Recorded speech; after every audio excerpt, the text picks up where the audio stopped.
Good evening, everybody. Madam Clerk? Councilmember Von Rudenberg. Here. Deputy Mayor Canestrino. Here. Deputy Mayor Sims. Councilman Pataglia. Mayor LaBrus. Here. This meeting is being held in accordance with the Open Public Meetings Act, NJSA 10:4-6 et sec. Notice having been published according to law with a copy on file in the city clerk's office and a copy posted on the bulletin board in City Hall. Would everybody please rise for the flag salute? I pledge allegiance to the flag of the United States of America and to the republic for which it stands, one nation, under God, indivisible, with liberty and justice for all. Okay. Okay, Ted, the agenda, please. This is the agenda for the Committee of the Whole for Tuesday, December 11th, 2018. First is a presentation by Albert Dibb on 321 Main. I don't see Albert here yet, so we're going to skip to number 2, which is the ordinance amendment for a four-way stop at Atlantic and 2nd Street. There's Albert Dibb. We'll go back to Albert Dibb. You're up. Right on cue. Fashionably late. Mayor, Council, how are you? We're talking about the 321 redevelopment plan in Yes, sir. particular. Okay, so essentially what the 321 amended rehabilitation plan or redevelopment plan does is bring the redevelopment criteria in line with the overall rehabilitation plan for the 163 acre tract that exists between Sears and the courthouse generally. Most of those changes have to do with height. Since the original rehabilitation plan was passed several years ago, state law had changed from allowing essentially 5 stories over 1 to 6 stories over 2. 6 stick or wood beam construction over 2 stories of concrete podium.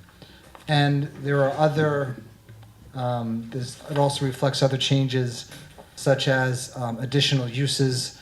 At one point, you remember there was some discussion about additional entertainment uses that should be allowed in the downtown, and some other miscellaneous aspects that should all be contained, for the most part, in the rehabilitation plan and the amended rehabilitation plan generally, which I believe you've had, at this point, have had an opportunity to review with DMR or at your own time. So this, again, really just keeps the 321 block in line with the overall rehabilitation plan. And everybody knows where this is, right? This is Main Street, between Main and State and between Camden and Berry Street. Mm-hmm. And there's already one development, namely 22 West Camden, that had previously been approved by the planning board, which should be under construction as soon as some background litigation is settled. But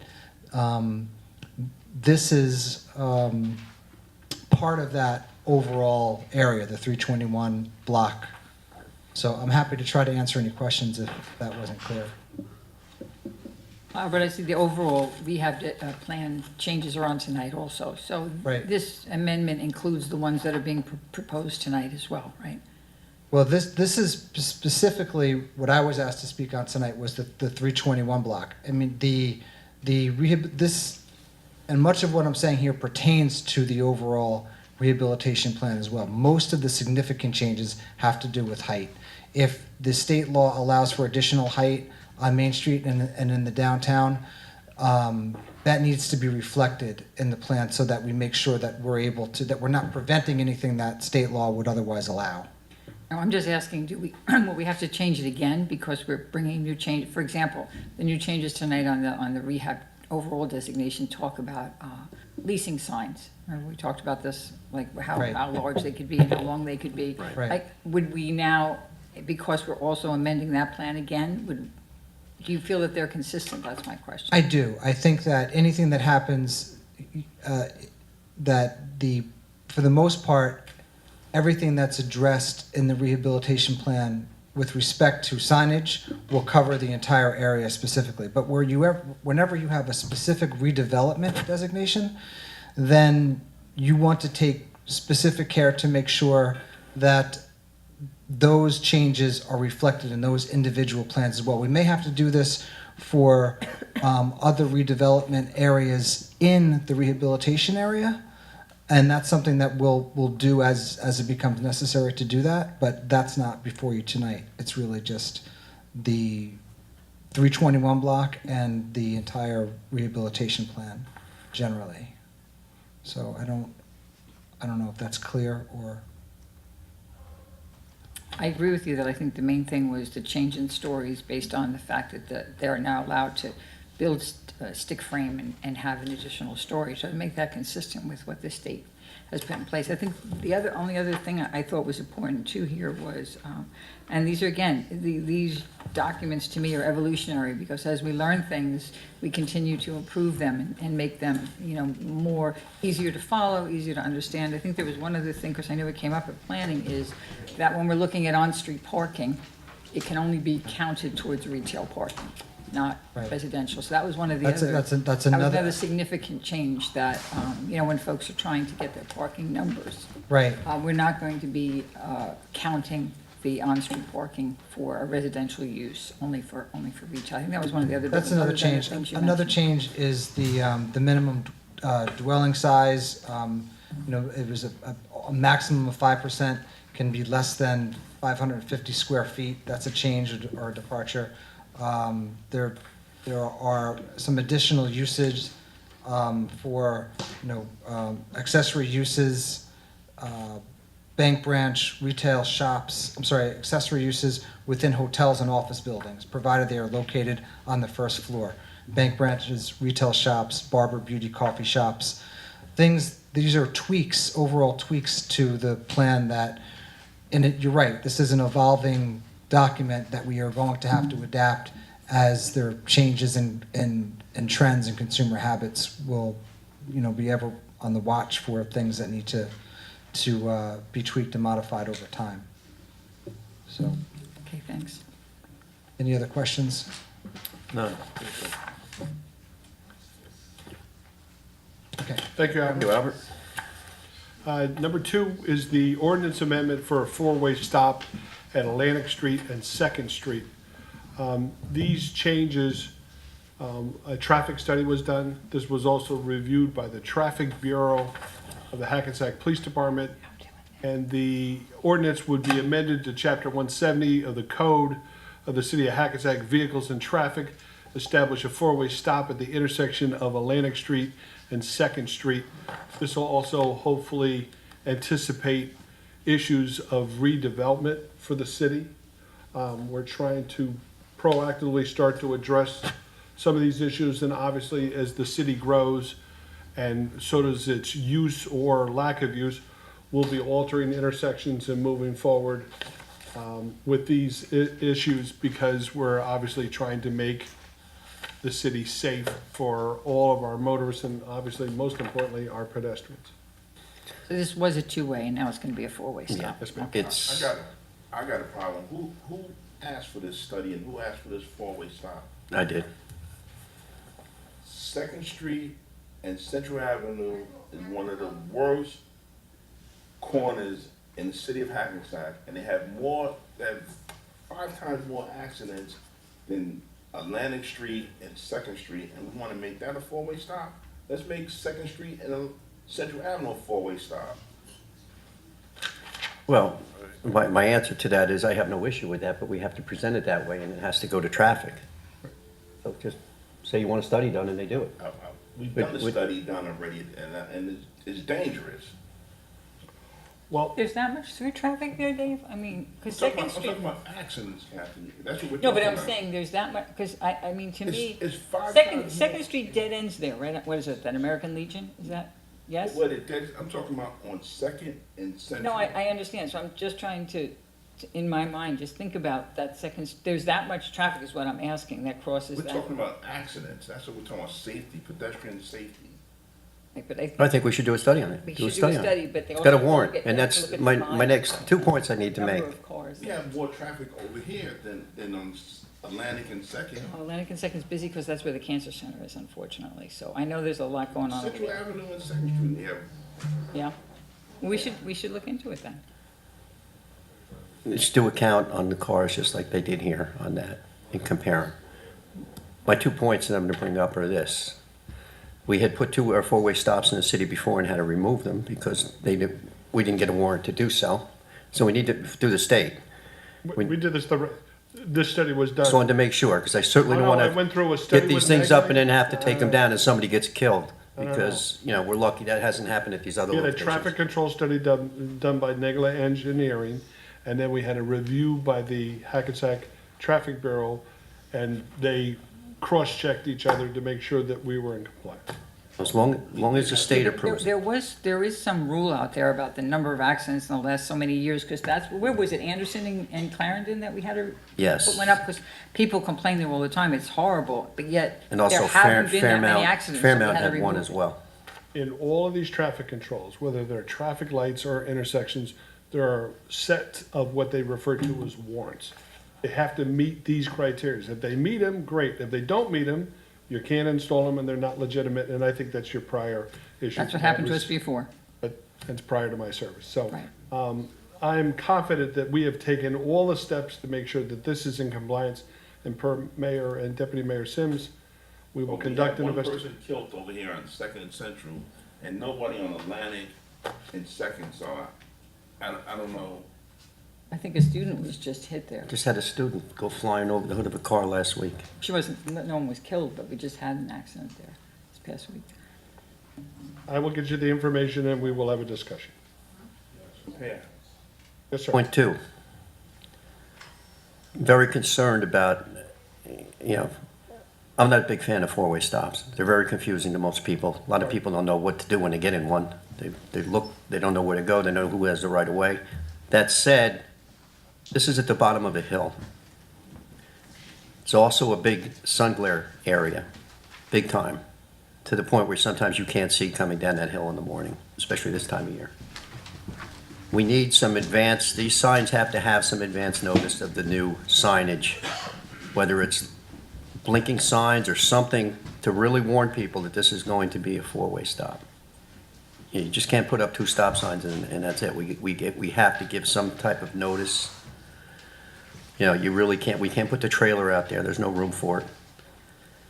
So we have to, and I would, you need to probably work with the hospital on that too as well. Okay. All right? Okay, number 3 is the 2019 board appointments and reappointments. Jackie has assured me that the mayor and council have a complete packet that was given to all of you of the current members of all these boards and the applicants for boards. So there'll have to be, well, they don't have to be, there'll be a review or an approval from you folks. If interviews need to be conducted, you just need to provide some direction so we can obviously get these boards up and running. So hopefully 2019, we will be up and running. That's not on the docket tonight, is it, Ted? No, No, okay. no, this is just Just a for, discussion. This is Okay. just Review. Thank FYI you. for you folks to have some time to digest what our current status is and obviously what added or reappointments need to be made. There's no questions. I'll move on to item 4, which is a resolution of the Bergen County Park Improvement Grant. The city of Hackensack has received an additional $100,000. Nice. So the sum total of the money that's been awarded to Fashini is, prior to this, is 800,000. This 100 added to it will be at $900,000. Which is, and this money and the completion of the improvements of Fashini have to be completed by May 20th of 2020. So as I sit here today, I'd say, well, we got time. However, we all know that's been involved in this, those times and that year go quickly. So at some point in time, I'll be meeting with some of the council members, basically as subcommittees, and we will pursue the grant funding and basically take your direction and turn it into an action plan and get our engineers involved so we can move forward. Obviously, the big concern is to control the flooding of Vashini, which is always seems to be, decade-long problems that we try to find some kind of solution. I think the mayor said it best at our last, when he had a meeting, they need to dredge that river, but unfortunately, I don't think that's gonna happen in anybody's lifetime anytime soon, unfortunately. 2 points again, just so the public knows, it is an 800,000 grant, with 600,000, which is full grant, 200,000 is a 0% loan, plus the 100,000, just so you know that. Are any of those matching? Do we have to match it, do you know? No, No? just it's Just straight up? 200%. Well, I mean, some of the 0%. grants, Yeah, there's some of the no, grants are giving matching, us the money. these aren't matching grants? No. Nope. And the other point is, just, passing the open, Space the tax. open space tax ordinance is paying itself off already, so. That's a Right. good thing. As prior explained, by the open space tax, which was approved by the council, put on and voted on by the taxpayers, this moves us to the top of the list for these grant fundings for open space and recreation. So basically, it's the down payment of all of these, which now automatically builds this money into our budget, which I was thankful was approved, because there's some real pearls of wisdom, because the people that are on this automatic funding through the open space tax are gonna get the preferred treatment as far as this funding, because they know that you are committed to open space and recreation. Thank you, Gene. That was your idea. That's. Next is the amendment to the ordinance 170-4, commercial trucks. Basically, I'll help Steve get started. This is a change of the ordinance that basically prevents 4,000-pound vehicles to be parked in residential zones. Currently, people can just seem to just park all over the city with these big trucks in zones that they shouldn't be. They're not there for work purposes, they're not there for delivery purposes. I guess some of these people, obviously, this is part of their employment, but unfortunately, these vehicles take up a lot of space. They block driveways, they're view obstructions, and they really aren't designed or purposed for residential zones. Okay? So they can drive through on the streets, because I know some streets we prohibit that even. They can drive, but they just can't park. Unless Right, they're, well, of course, that's a- making it delivery. Those like are bigger temporary. trucks. Local deliveries and weight limits. Okay. Number 6 is the urban soccer parks. This is a funding source that allows for us to explore basically mini soccer parks to develop soccer programs for the city. Let me see, let me check my notes here, 6. Exploring these options, there are areas and parks of the city where residents are setting up makeshift mini fields, Columbus Park, tennis courts, Baldwin Park, baseball court. This would be a worthwhile project to explore. This information comes from Rose, our interim superintendent of recreation. And there is going to be a discussion of some of the pros and cons and available of the grants. Obviously, soccer in this community is a big program and growing. And obviously, field space and the ability to start players at a young age and get them participating, even on a small scale, apparently is the basic goal. I don't know if Councilman Battaglia, you have anything you want to add to this? Well, I was approached by Steve. I told him that it's a good idea if we can get some grants and try to utilize the field like by Columbus Park or by the Union Street Park. That would be a good idea to keep the kids there. Especially if we can get grants. And nothing that's gonna cost some money to the city. Okay. Any questions? Next is the discussion of the 250 Johnson Avenue River Edge Agreement. Yeah, so for many years, we have provided sewer service to a restaurant that is on the border of River Edge and Hackensack. It's currently Rugova Restaurant or Rugova Restaurant, I might be mispronouncing that. This is an arrangement that has been in place for, I believe, since the early 1980s, and it gets renewed for 3-year terms. We do have a resolution to renew it for an additional 3-year term at what would be the actual cost. Previously, there was a negotiated amount. It's the city's position that based upon water flow as metered by the BCUA, that would be the appropriate charge. I have spoken to the River Edge administrator about this, and he understands our position on that. He just wanted some clarification as to the charge and how it would be calculated. So I did have some conversation with him about that today, and we'll be following up with him later in the week. But he understands, that our feeling is if they're going to be using our system, and again, it's kind of an odd, I think, isolated location, which is why I think it originally connected to Hackensack, or maybe, there might be some other story behind it. But if they're going to use our system, they should appropriately compensate us for this. So my recommendation is we go ahead with it, and again, if they have any further problems, I'll bring them back to you. But he is aware of our position, and that we think that's the appropriate way to proceed here. That will be the new amount. Well, I mean, that's calculated each year by the BCUA establishes a rate, and they obviously meter water usage. If you use water, you pay for your water, and they don't actually separately monitor the sewer. It's just based upon the water rate, and I believe it would be approximately, I think as of around 2015, the number was approximately $1,370 a year.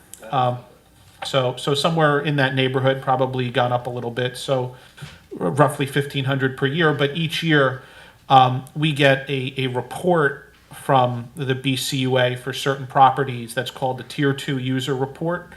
And so they would give us that report. It would have the rate, the charge for the larger type properties, and we would just pass that along to River Edge, and then they could bill the restaurant or however they choose to do. It's not our issue. That would be nice, because before they got a break, Yep. we were charging like about 400 and change. Yeah. I mean, previously it's been approximately 400 a year, and our position is that if they want to continue the service, it should be actual charge, which is a substantially higher amount, but not so much that it's untenable for the municipality or a property owner. Okay. Any questions? Okay, number 8 is the Essex Street bus stop. It's up to you. You need this piece? Pretty sure I could do this. There you go. So one among several other things I'm handling these days is bus stops, for better or for worse.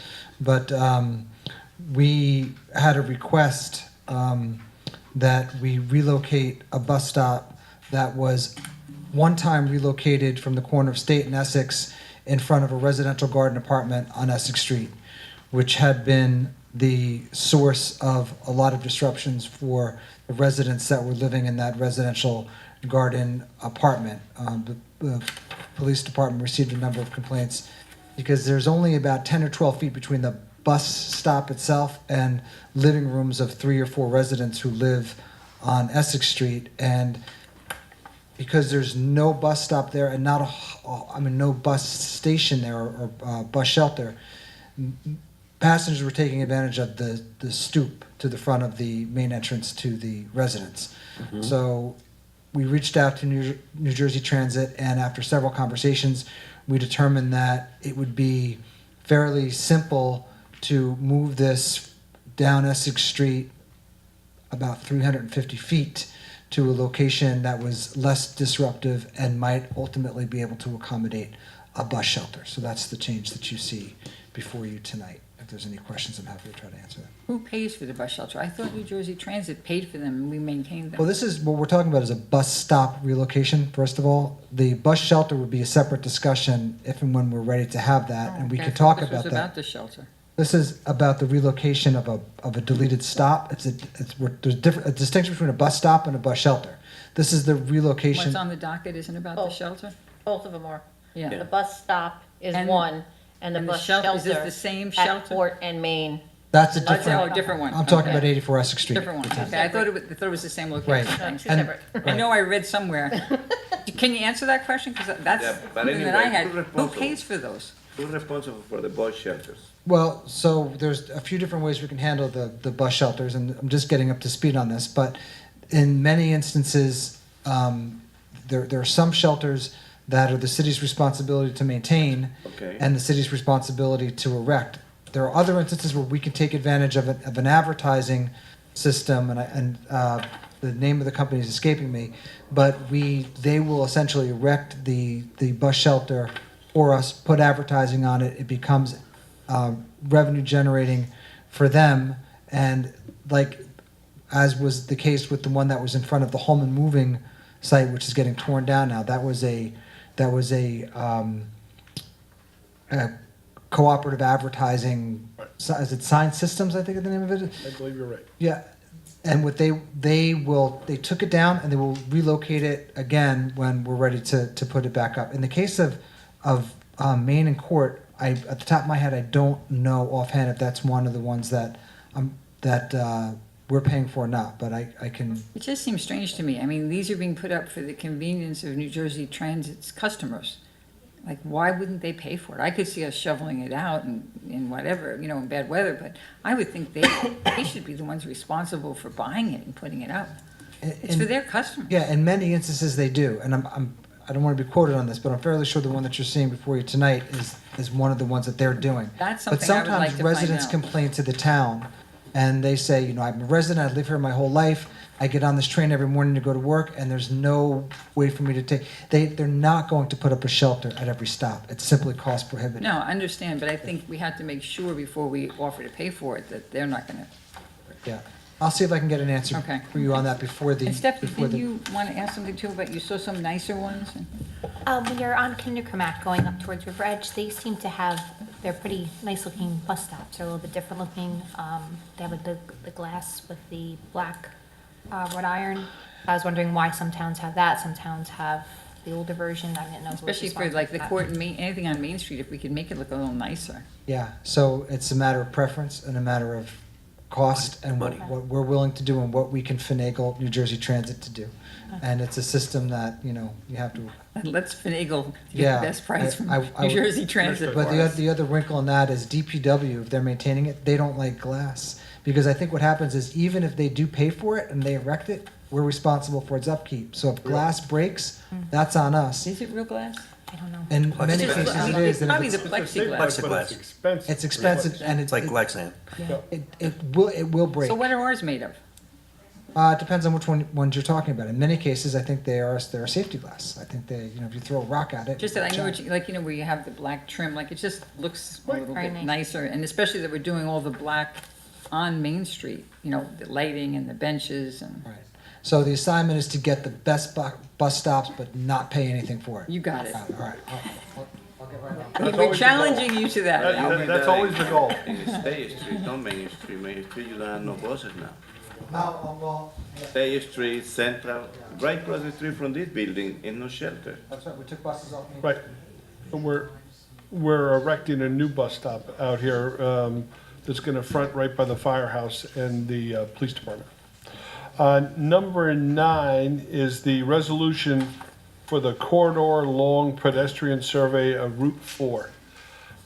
This is a approving resolution for the overpass of Route 4 in the corridor, and where they're going to do an in-depth pedestrian survey to see how many people actually are using their legs to transport themselves across that corridor, and obviously the safety and the concerns of that for pedestrian safety. This is a redevelopment effort in the region because obviously we're trying to encourage, the pedestrian footpath residents to work, live, play, spend money right here in the city and without using their vehicles, which would reduce carbon footprint and obviously going green. So this study is the initial steps, if this approving resolution is done tonight, so they can do a survey and identify how many people really would be purposeful in using this if these enhancements were made. And 2010 is the repaving of our list of streets. And council members have sent that in. From all, we have Leo's, that was the initial ones brought in. Jim and I have a copy of his list. Jackie and I and Jim are gonna sit down and combine the list, and then we're gonna go through that with the engineers for the assessment of attempting to get the most bang for our buck. The other thing is that we're trying to avoid where we only repave streets in one section of the town only. Right. Because obviously, the minute I get up and walk 12 steps, how about my street, and how about this, and how about that? So in all fairness, we're attempting to use our resources at the best we can and make sure that we kind of spread it around so the whole city looks better, not just one little section. So that's the goal, and we will be providing to the council the complete list so you folks can have a final review before we chart out on our new mission of making our streets better, safer, and smoother.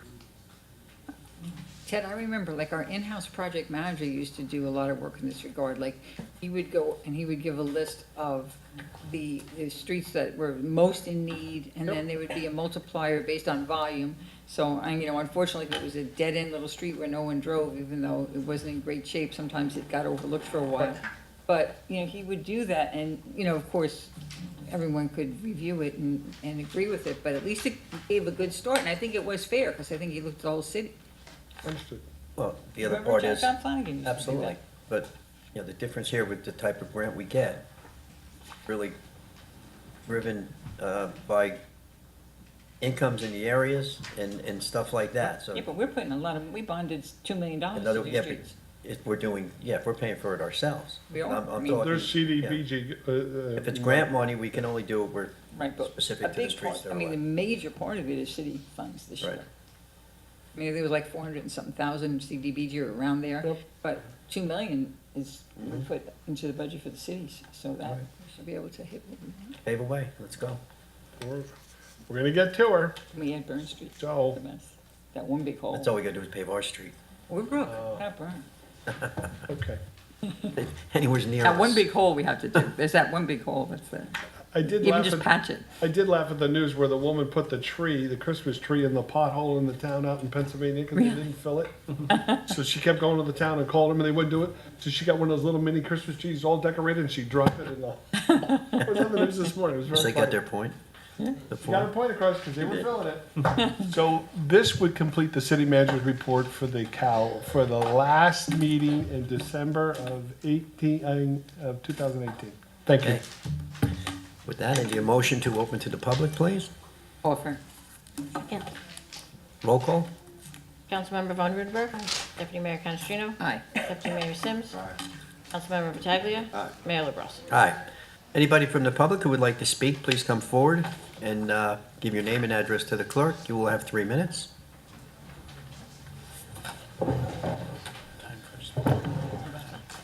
Sir? Good evening, John Evans, Lincoln Street in Hackensack. Just one issue I noticed on this evening's docket for the council. There is a resolution. There is a resolution to approve the appointment of 2 constables. There we go. There's a resolution for the reappointment of 2 constables. From what I understand, constables basically are process servers. And my question then really is, this is somewhat of an archaic kind of position. My concern is whether this function could not be at less cost combined with other law enforcement resources or court activity. I believe that the Well, two, Do you want to continue and then we answer? Nope, Hold the clock. Was that your only question? nope, that's it. Okay, sorry, go ahead. to my understanding, the reappointment is of our two current constables, which is a yearly appointment. These people don't process paperwork, basically. They enforce and regulate the local city ordinance function. So the police department takes care of the criminal side primarily. They can enforce it, but the majority of sanitation issues, parking issues, noise violations, potholes, vehicles parked in sections that aren't supposed to be, overflowing dumpsters, all of these little issues that need to be addressed are handled by these two constables. So this isn't two new people, and this is not an added thing. This is more of a service and function. We also have people that enforce the property maintenance, but they basically see the violation and cite them. These people really spend time trying to resolve conflict within the city and basically take ordinances and function and turn them into a reality. And some, person that they actually, citizens and residents can speak to and say, I have this problem, explain it to them, and they start the process. Okay, I sound correct. Thank you. Thank you so much. Thank you.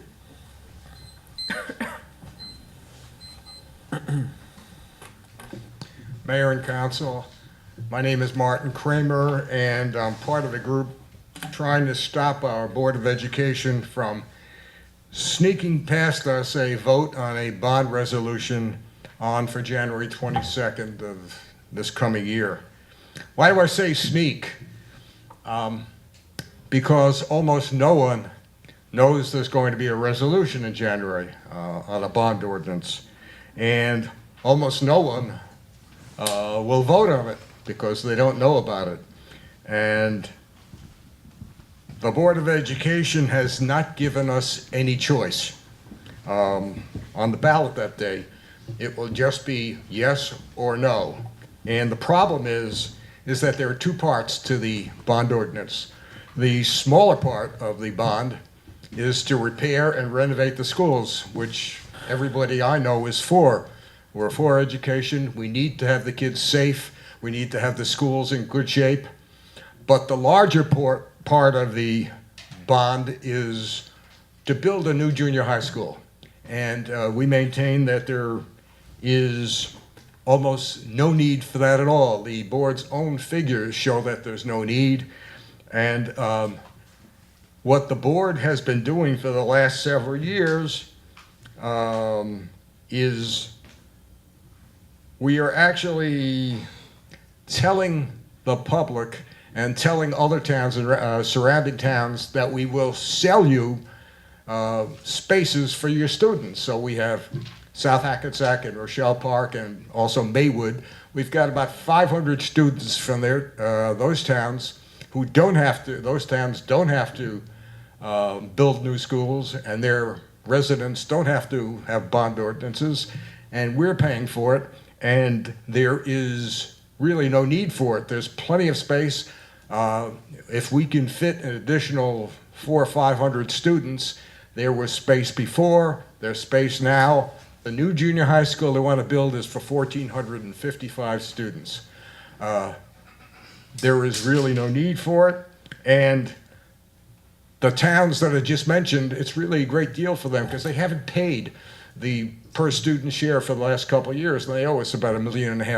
It's great for them, bad for us, and what we really want to do is have the Board of Education get the message after this referendum is defeated, is to go back to the drawing board and split it in two, give us a choice.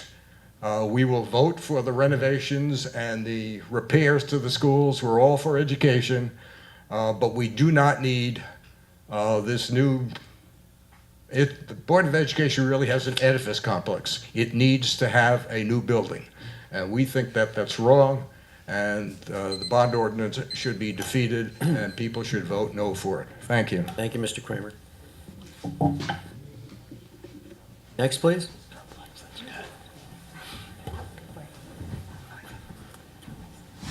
Good evening, Council. F.J. Williams, representing Metro Holdings. Just a question I want, and this is a little personal to me. On the Amendment Ordinance 170-4, I had asked the new police commissioner about it, and I asked the captain, I think, some time ago, when is this enforceable and how can you get rules? Because I've seen those garbage roll-off trucks, those long 40-footers, 35-footers. They're being parked in the residential area. Nobody never says anything. And when I first came over here, I couldn't park. So I went down to the building department and asked them, can I buy a flatbed and park it in my yard? They said, no, you can't park trucks or commercial vehicles in your yard. So I want to know, is this going to be really enforced? Because everywhere you look now, there's trucks in people's driveway with names on them. And I was just curious about it. And how could I get a copy of this particular ordinance? Well, that's easy enough to do. You can get it online, or you can get it from the clerk's office. She would be happy to get you one. So has this actually been drafted yet, or is this just for You're talking presentation? about the truck one? Yeah, Yes. commercial truck one. No, we haven't done anything. We haven't This was- had- I think this was the discuss, I have not drafted any No, commercial there's truck nothing up ordinance. yet. We just discussed it because we have some issues with some large trucks parking on the street, not even in driveways, on the street in residential areas throughout the town, and it's creating a problem. Yes, sir. That's what I was curious about. So I would seek So to, we're entertaining it, we're looking at it, and then we'll Okay. discuss it, and then we'll vote on it. All right, thank you very much. And I also would like to thank the city manager here, the noise problem I had. It's really been nice for the last 3 or 4 days. Good. And I'd like to appreciate you and the chief of police and the commissioner for looking after it. I hope it stays that way. Thank you, Mr. Thank you. Williams.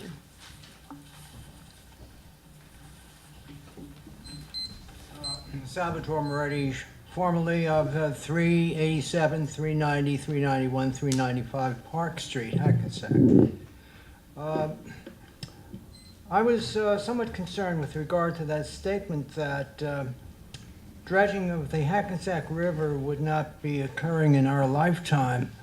I was in the Bergen County Courthouse when the courthouse flooded as to the parking lot, and cars were parked in the lot. There were about 400 cars parked, and the water was up to their windows, which is rather difficult, if you can imagine what type of problem that would produce.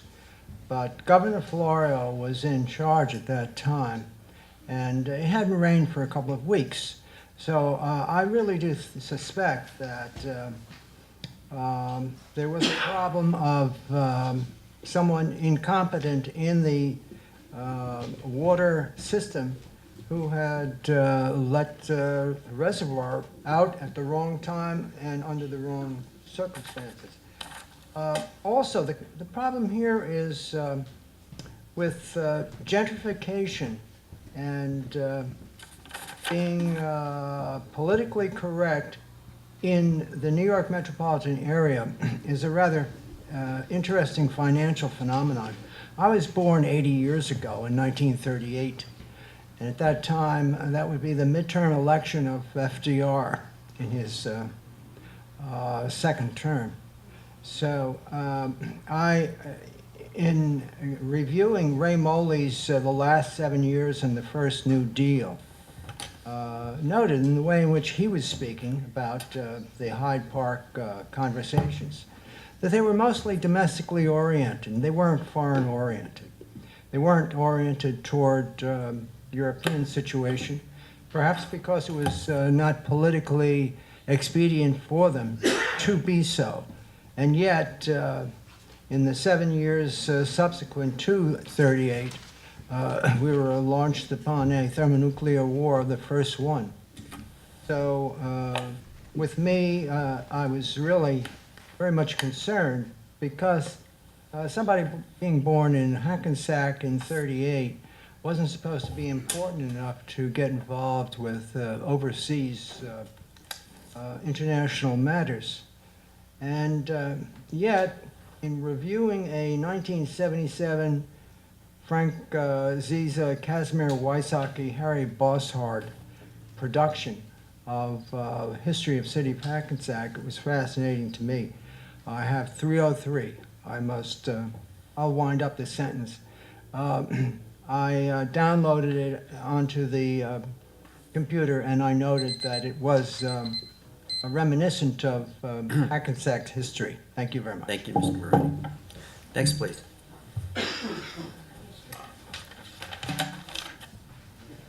Good evening, Kathleen Salvo, Lodi Street.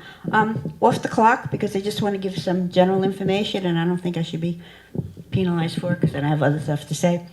The bus stops are given. How it works? Time is time, Mrs. This is just general knowledge that I just have some information for you with the bus stops. The bus stops are provided for us free of charge, and when we did the new ones, like I think 15 years ago, all the aluminum seats were taken out because the druggies bought them to sell them, and it was terrible because one day we woke up and none of the benches were there, so we had to put the city park benches there. Once they're given to the city, it says right on there we have to maintain them. We have to clean them. We know that. We have We're aware of to that. maintain them. If the glass breaks, it's quite expensive. It's like $500 a pane. It's shatterproof glass or it's plexiglass. It's not glass, like plate glass that would harm anybody. It breaks in place. We have problems with the ones that you do get for free because they are beautiful and they have the advertisement on the side, but we found them unsafe. In fact, we had one taken off of Hudson Street once because somebody could jump out from behind and grab somebody because you can't see the placement. If they're placed too close to the street, you can't see what's going on inside. In Florida, they place them way back, like 10 feet back, and then you can see what's going on. So we had to remove 2 of them because of the safety issues. But we do maintain them. The reason why we have to pay for the one that's located right here in front of the fire station is because it wasn't old enough. After it was only 10 years old, and they don't replace them until they're like 15 years old. They have a lifespan. So that's why we're paying for that one, because they removed it when they did the upgrade of State Street, but they didn't allow for a new one because it just got damaged. The black ones are pretty, but that's not even a question because it can't match Main Street. There are no bus stops on Main Street, so there are no bus shelters. So that's not even in the equation. So that's that. I agree, Mr. Williams. We have a lot of ordinances restricting commercial trucks. We have all blocks that 4-ton trucks are excluded, and the signs say that. And they're only allowed to come for deliveries, but they're not allowed to park, and we have them all over. We have trailers that like to park on our streets overnight because they sleep there, and I usually catch them on, what is it? I forgot what street it was, but they're always there sleeping, and it says no parking at all. R1 and R2 zone, residential 1 and residential 2 zones, no commercial vehicles are allowed at all. So if you have a business, you're supposed to park your truck in your garage. You're not supposed any kind of writing. There's a fine line between pickup trucks. If it has a commercial plate on it, then it's considered a commercial vehicle. If it doesn't have a commercial, it's for recreation purposes. So there's a fine line, with that kind of a thing. But we do have ordinance. I don't know exactly what the amendment's going to be, but the most important thing here is enforcement, because we do see commercial trucks. We do see people take their buses home, and they park their buses in the driveway because they don't want to go pick them up in the morning. I am on the clock for that. That was my city stuff. Can I say my personal stuff? That's it, ma'am. I can't, if everybody did that, we'd be here all night. But I gave you information that you guys didn't know about. No, that's not, we did know about it. We discussed it earlier. We had a discussion No, you about didn't know the about the bus stop plexiglass. We because had a discussion Kathy even about, asked if we had to pay for them, and we don't. Mrs. Salvo, we had a discussion about the Okay, thank you. plexiglass, how I'll expensive get it is. I'll get my 3 minutes next time. Thank you. All right, thank you. Good try. Regina DePasqua, Parker Avenue. Okay, I'm not going to spend my whole 3 minutes on this, but I want to rebut what Mr. Kramer said, because anyone who's been paying attention knows about this project. They're not sneaking anything past anybody. They've been holding public meetings for the last 2 weeks on this. It's been out there for a long time. So to say they were sneaking anything by, that's a little disingenuous. And as far as payments from other towns, I think you ought to check those facts because that's inaccurate. And as to the need for more space, it's absolutely needed. Absolutely. Unless you have a kid that's been in the middle school, You have no clue how crowded those classes are. Anyway, I am shocked that you are going for a four-way at Atlantic and Second. Coming down, you're talking about the light. Going up, you are making people stop mid-hill.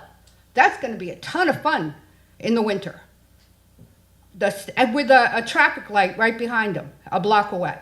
I can't believe we learned nothing from Prospect and Beach, that you're going to do it again. But more importantly, cui bono, it's a question I always ask. Who benefits? The hospital. Residents use Atlantic. Residents have free flowing right now. Mostly 2nd Street is somebody works at the hospital or using the hospital. That's between Beach and Essex, it's hospital traffic. You're going to impede the residents. You're going to disturb coming up that hill. Anybody that lives up on Prospect there, we're going to have to stop mid-hill. All right, a third of the hill. It plateaus up a little further. We're going to make people stop there.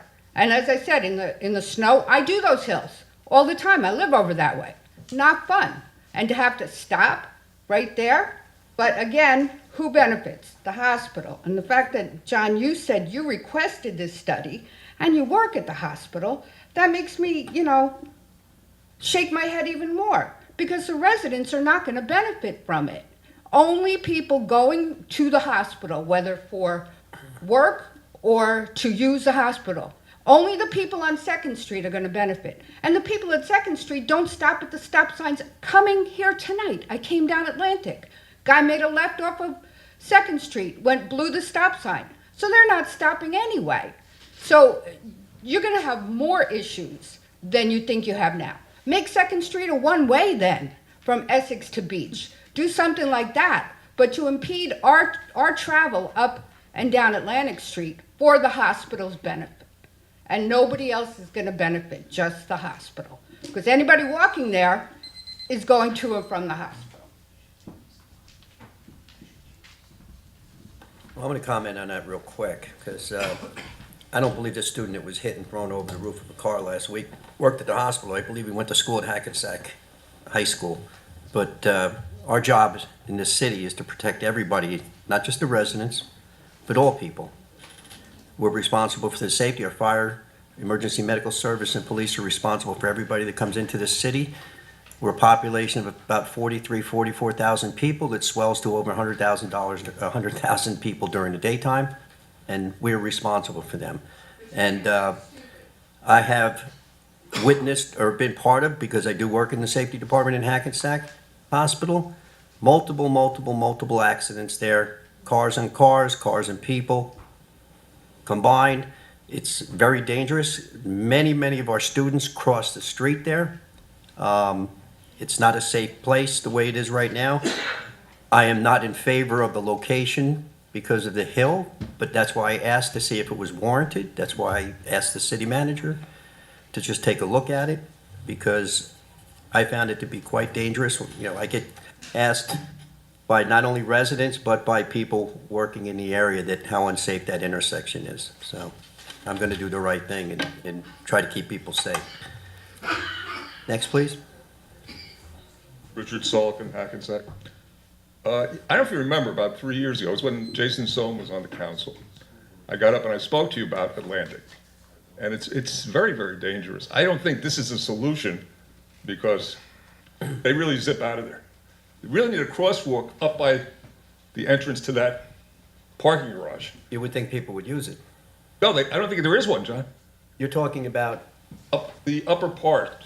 There's no crosswalk up there. Yeah, but mid-block, I don't want to use your time, Rick, but mid-block crosswalks are very, very dangerous. We don't like them. The one on Thompson going over, it was kind of had to happen. I felt terrible that night when I got up here, because I said, someone's going to get killed. Of course, Jason's dad. Yeah. And he walked across mid-block, and yeah. I don't know what the answer is. I don't think this one is, but I don't know. I'm not 100% sure either, but my main concern was to have a study done of some kind, and four-way stops seemed to be the way to go. A couple of other things.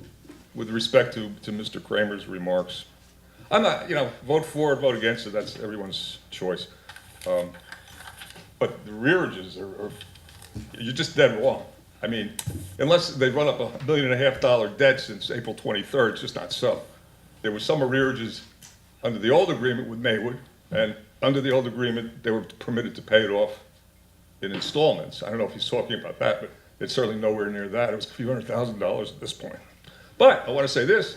I want to give Mr. Kramer credit, because the last time he spoke, John, Yep. you said, when the beeper went off, you said, okay, finish up. That's exactly what you should do. You shouldn't go for the gavel. You should give every speaker, regardless of content, that courtesy. Thank you. Thank you. Including me. Anybody else from the public? Mr. Dibb? Just to clarify an answer to the question, the contract for the bus shelter that's before you tonight says New Jersey Transit shall procure and install at its sole expense bus shelters at certain locations. So just to clarify, at least in this instance, that's what this contract is reading, and our city attorney will correct me if I'm wrong. Thanks. The bus shelter is going to be paid for by New Jersey Transit, and then I believe we're responsible for maintenance after that. That's what we thought. All right. Sir? Did you want to speak? Yes, actually, I don't, but I'm here. Okay. And so I got 3 minutes, and my name is Corinne Whitmire. I live at 190 Berry Street, and I have, applications for another place to stay, but there have been sort of problems at the place that I've been living since 2016. And so I was in a program called Care Plus, and the program was supposed to help me define, housing, maybe get some insurance so I could see doctors, and also maybe get employment. So Mike Capone was the employment manager, and Kathy Kong or Hung was the assistant director, and there was another woman who was working with her. And so she said, describe the place where you're living. And I said, well, I described it. And she says, oh, Wayne. And I said, how do you know Wayne Ruddock? And they said, well, we send people there. And I said, but, and then I started questioning. She says, I'm not indirectly connected with them. And then, so I was with Mike Capone, and Mike Capone apparently couldn't get me work after a year, because they dropped me after March, but I called someone that was connected, to a higher level of politics, and they said, well, we'll try to get you an extension. And so Mike Capone tried to help me, but no help. But I do have paperwork in my pocket right now that I could show you that Mike Capone did try to help, and he stated that, I got you the Easter Seals job. But I remember being so frustrated. One day I says, you know what, I don't know about Mike Capone. So I said, let me go down to the unemployment office and apply for DVR, Easter Seals. That's how I got into that last time. I don't know if you remember, we talked about that. And then I got into something else, which was called, Mrs. Tillman from the One Stop Career Center for a session that I went to. And so before you know it, I started attending that. And so Mike Capone would visit once in a while. Now I'm having a little difficulty because one guy, today I had a problem, and so he pulled a knife out to show me that he had a knife in there, and he cursed at me and stuff like that when I was doing my training. So I don't really know what to do. I'm a little afraid to be here. I don't know why, other than the fact that I'm still hearing the same voices that I was hearing before. Okay, sir. Have you, have you ever been to BVMI, which is Bergen Volunteer Medical Initiative? Oh, actually, I was seeing a psychiatrist. Right. They sent me to in Rediford. Okay. Never figured that out. Well, I would, they do have some medical treatment there that's free of charge. I would, if you need a medical treatment, they do help out I throughout don't Bergen County. understand why my program couldn't help me with any of the issues that I wanted. You know what I got from them? I got a library card, and they, once in a blue moon, they would take me to get some food from a pantry. Right. And I said, wow, that's really great, Bob. And then I got frustrated because after 8 months, I started getting bed bugs in the place where I'm living. And I said, well, what's going on? How are you connected with my program? I never really got any answers. Actually, meant I lost my tooth in that place. I'm still living now. And of course, last time that I was there, I had to walk in 2.5 feet of water. you know, because the water doesn't reside, go down into the drain properly. And then I said to myself, well, let me call the landlord, because people are coming Mr. to Meyer, my place, your and I time is spoke up. to the police. If you'd like to speak with me afterwards, I'll be glad to. You can grab me, but your 3 minutes is up, and I need to be fair. Thank you, sir. Thank you. I'm sorry for, if I interrupted or. No need to be sorry. Yes, I need to be cordial and polite and. Anybody else from the public need to speak or would like to speak? Seeing none, motion to close to the public? Offer. Oh, hold on. Ma'am? Did you need to speak? Yes. Just under the wire, ma'am. Come on up. Come on up.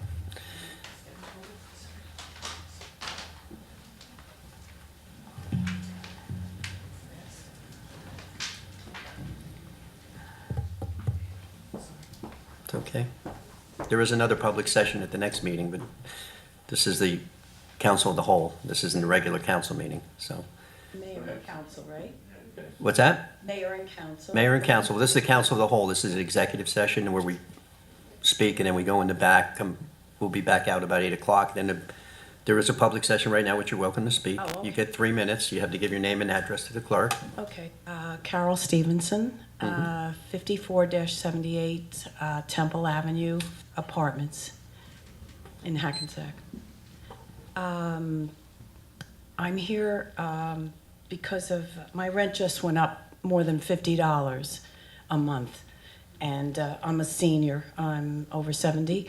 And my neighbor upstairs is in her mid-90s. She couldn't even write a letter or be here. Okay. So I'm also representing her. It's really a very difficult situation. And with her situation, she has a small annuity and she's worried about running out of money, but it's still right over that income Threshold. threshold, thank you. So, and I'm forced to work to afford the rent, etc. So I wouldn't even be able to qualify either. This town has not, this city has not updated the rent, should I say, I'm sorry. I'm sorry? It's actually The rent rent control, stabilization. thank you. Hasn't looked at, well, it's looking at it now, thank goodness, but it hasn't been updated in years, and it doesn't actually meet, it doesn't come close to what other towns are doing. And North Arlington recently, I believe it was 2% that they decided on. So I think that this town needs to be in line with the other towns. And also seniors volunteer, that's free. And they are a great asset to the community. And it's a lot of people a lot of seniors that volunteer their time and help out. So that's worth something. So it's really very, very difficult. And some seniors are living from from Social Security check to Social Security check. So it's very, very difficult. And I really don't want to leave this town. I've been here over 40 years. Both my parents were born here and lived in this town.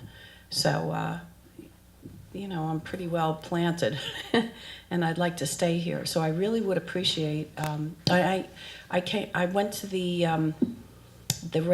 rents, I believe it's called rent stabilization meeting for the first time last week. So I understand that they make a recommendation, then you all look at that, and then you perhaps, hopefully, put it into law. And I would so appreciate it if you did that as soon as possible.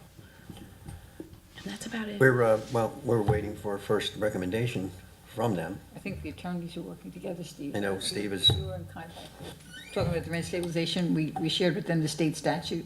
Yes, I mean, there are, There are state statute requirements, and the board wasn't aware of all that, so we presented that information to them, so we have to comply with that as well. And I believe that hopefully they're in the process of drafting it so it complies with that. That's the last that I heard. I think they're working on it. Yes, I would. and I haven't heard from them in a while, but certainly can follow up and see where they are in Yeah, that. see if you give them a nudge. That'd be great.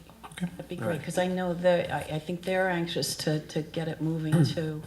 Right, Okay. thank you so much. Thank you, Ms. Stevenson. Anyone else from the public? Motion to close to the public. Offer. All in favor? Aye. Any Aye. opposed? Seeing none? Need a motion to go into closed session?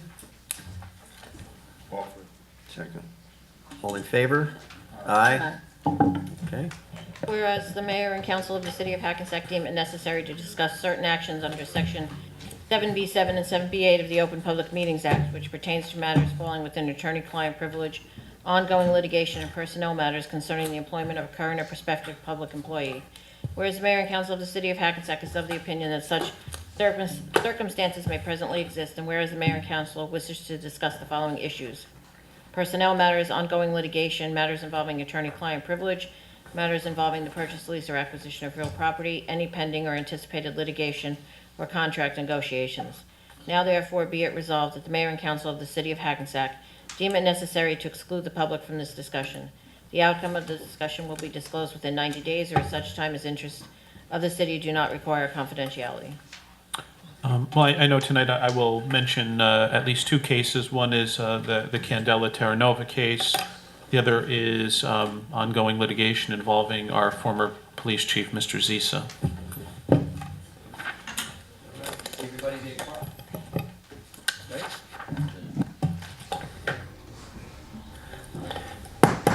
Need a motion to come out of closed session, please?